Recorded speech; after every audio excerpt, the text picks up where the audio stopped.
They are called witches, Part 4. A story by E.B.'s Hart. Then they turned to David. You think you can expose us? Do you know who we are? They spoke in unison. David started shouting for help and calling the names of their neighbors. But Grandma appeared behind him, opened her mouth to swallow him, and their door flung open. Their father walked in and asked, "What is happening here, and why is this wicked woman in my house?" he said while pointing at Aunt Emoji. Grandma quickly started screaming and crying. "David brought her here to beat me. I don't know what I have ever done to her. I have done nothing but sacrifice my life for these children." Grandma kept crying, and that was when Aunt Emoji woke up. Aluko slapped Aunt Emoji and asked her to leave. David, who was still in shock, followed Aunt Emoji immediately and ran outside. Grandma, who didn't want David and Aunt Emoji to leave, called Necker on the phone to report what was going on.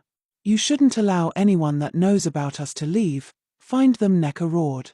By the time Grandma and Myra ran outside, Aunt Emoji had left with David. She took David straight to her stepfather and told him everything. Her stepfather was an old experienced man in mysterious things, so he was not so surprised to hear that. "This is serious. Those kinds of people are very difficult to get rid of. And anyone they overtake is as good as dead." David started crying and pleading to save his siblings. "You may never have your grown sibling back, but we can try to save your little brothers," his step-grandfather said, shaking his head. He told David to try and speak to his father since they felt he has not lost himself to Necker. David visited his father in his shop and told him everything, but his father became very angry and told him to stop smearing the name of his stepmother simply because he doesn't like her. Aluko went home and told Necker all that had happened. She got so angry and decided to bring in all her sisters.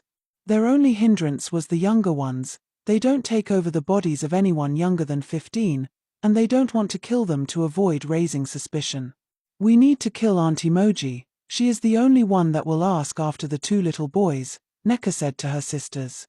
"We cannot go to her, but we can bring her here, because it is only here we have power for now." They all agreed to use the two younger ones to lure Aunt Emoji.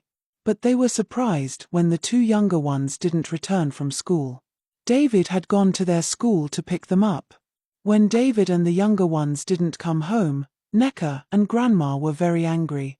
They started pushing Aluko to look for them and bring them home. Grandma even started crying and calling Moji names for trying to turn away the children she has been taking care of. Their father drove off straight to Aunt Emoji's house. When he got there, he saw no one but was surprised to see Aunt Emoji kneeling down. He wanted to pick quarrel with her, but Aunt Emoji simply said, "Please hear what I am about to tell you." Aluko, who had never heard nor seen Aunt Emoji plead with anyone, was surprised, so he decided to listen. "I knelt down because this is the only way to get your attention," Aunt Emoji said. "Something is terribly wrong in your household." She told him everything, "But I cannot tell you to believe me with my mouth. You need to find out by yourself. Take this mirror, place it where your wife can use it, then stand behind her and look at her face. Do this to Myra and your mother too if you can. Please make sure you don't shake or look scared when you see whatever you will see in the mirror. You have to be strong like a man to be able to do this.